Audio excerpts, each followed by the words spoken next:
Alright, episode 9, Jujutsu Kaisen, all about the teachers. Alright, episode 9 starts off with this teen named Yoshino.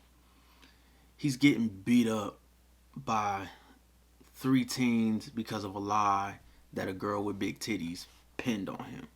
Um, Yoshino, he appears to be like a harmless guy, really unassuming. He doesn't really have like a presence about him.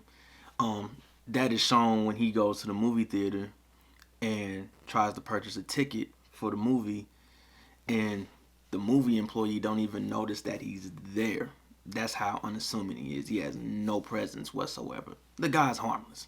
Yoshino had this interesting thought where he said if he could push a button and make all the people he hate die, he wouldn't. But if he can push a button and make everyone that hated him die, he would without hesitation. And that's the mindset of a person who at their core is a good person. They just want peace and they want to survive. Yoshino sees the three bullies in the same movie theater he went to, and he sees them get killed by a cursed guy named Mahito. And he's curious about the power that was used to deform those three teenagers. And Yoshino has no sympathy nor any regard for the fact that they were killed. So that kind of aligns with the buttons of hate that he talked about at the beginning.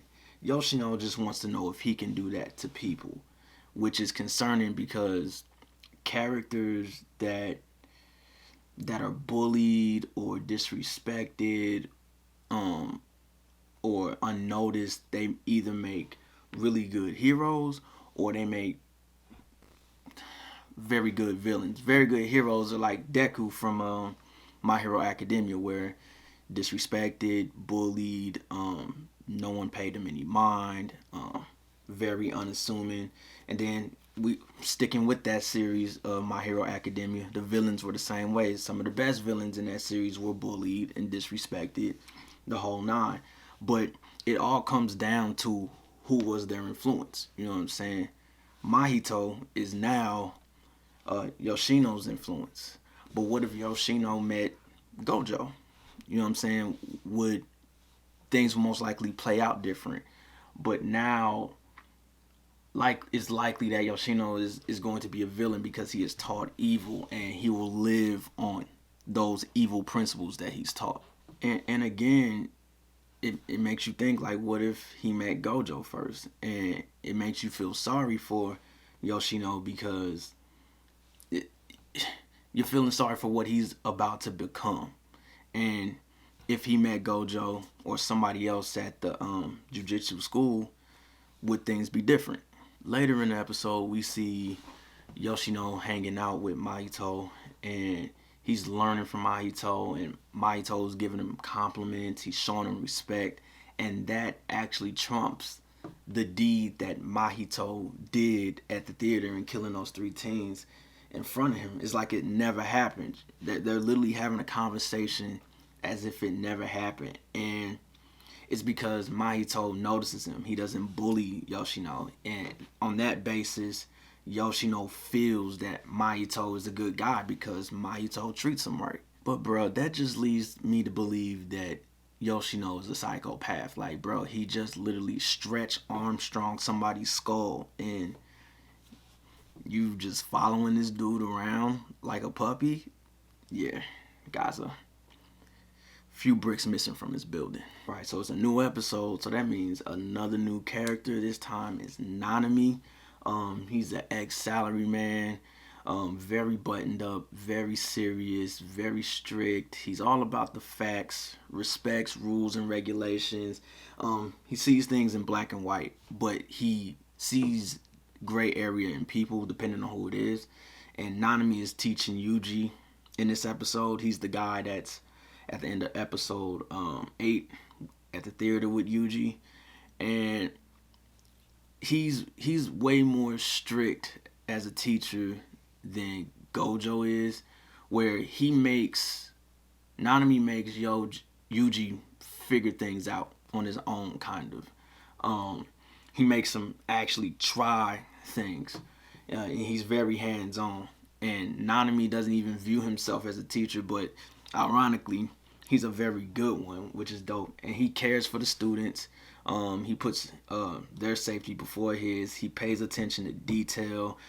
He's the teacher that you would probably hate as a kid, but as you got older and look back on it in hindsight, you actually learn the most from that teacher, and that teacher was literally the best teacher you ever had. I like how Nanami is good at his job, but he thinks it's trash.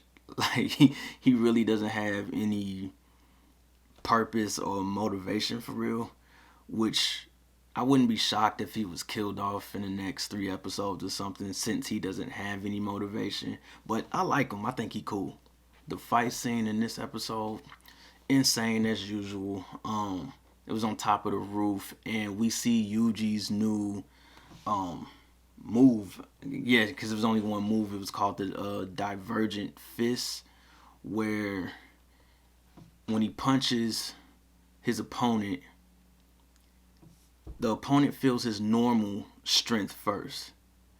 Then after the punch lands, the curse energy comes behind it, and it delivers an even more devastating blow, like 100 times what he just hit you with. Because I believe they said it was because his curse energy flows through his body irregularly, so that's why his punches is like that.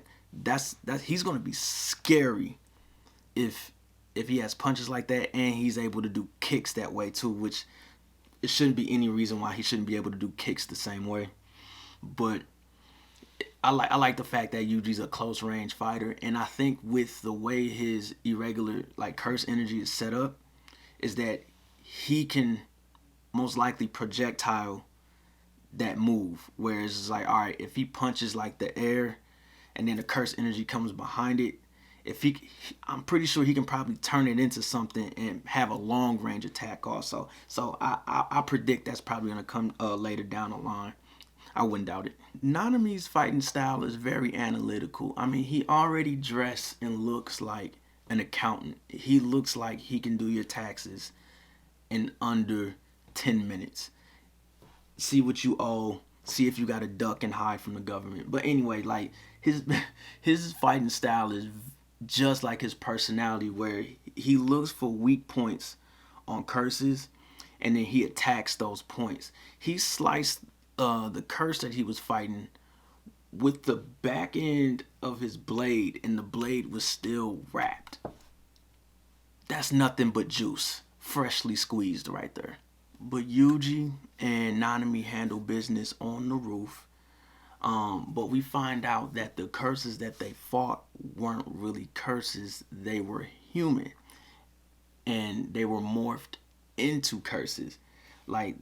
And this affects Yuji because he feels as if he just killed a human.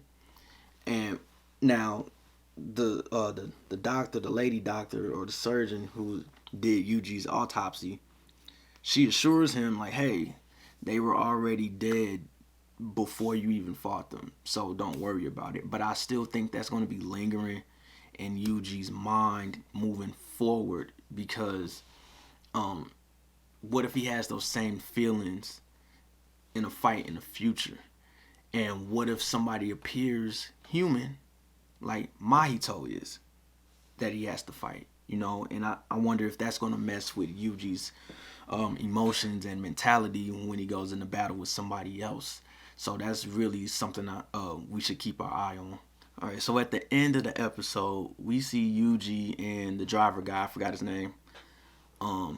They get assigned to follow Yoshino, and they have a cage, a little small cage with 2 mini curses inside the cage. What I think is about to happen is they're probably going to try to verify either inadvertently or just on purpose, if Yoshino can actually see the curses that's inside the cage. Um, I think Yoshino is probably going to pretend that he doesn't see him, because from the looks of things in this episode, Mahito is very calculated, and he likes to think ahead. We saw that at the beginning when Nanami and Yuji were in the theater, and they went through the whole teaching of seeing residue after cursed energy has been there. Nanami comes to the conclusion that, hey, that residue was left there on purpose. Someone's trying to lure us somewhere. And then Nanami finds out that the crimes were committed around this specific place on purpose because Mahito is trying to lure him to where he is. And if you remember, Mahito was talking to Yoshino near those tunnels. You can hear those curses in the tunnels, and it sounds like Mahito has a lot of, I don't want to say like a mini army, but seeing what he did to those 3 teens and those teens turning into curses, who knows how many curses or human-like curses he has in those tunnels, and that's why he's trying to get Nanami and Yuji to come there. I'm pretty sure that he told Yoshino to be like, hey, this is what the sorcerers are going to try to do. They're going to try to see if you can see curses and see if you have any type of powers. He probably prepared Yoshino for that. So I think Yoshino's probably going to pretend he doesn't see the curses, but I still think Yuji being Yuji is not going to buy it, and they're just going to follow him. And I think Mahito, they're all going to meet up with Mahito in the next episode. That'd be my prediction. But yeah, that was pretty much the episode, man. I can't think of anything else that stood out to me. Something did stand out to me. So I believe it was my review of episode 7. And I remember saying in that review, there has to be something going on with the sorcerer's eyes. All of them cover their eyes, and Yuji made note of that in this episode, where he noticed that Nanami had shades over his eyes. Gojo has the blindfold over his eyes. I believe the principal had something over his eyes. So eyes play a role in this series somehow, and I think it's eyes have to be some source of power, or it has to be intertwined with the cursed energy somehow, and that's why they keep them covered up. Because again, like I said in the review of episode 7, Gojo pulled down his blindfold to do his domain expansion. So like, why did his eyes play such a huge role in that? And why would he cover them up? Why would he cover up those beautiful baby blue eyes? That means eyes mean something in this series. That's all I'm saying. But yeah, episode 9, what did y'all think of it? Let me know down in the comments. Man, I want some pizza. I know it's not healthy, but hey, it's Friday. You ain't got no job, and you ain't got shit to do. I'm playing with y'all. Hey, I'm out.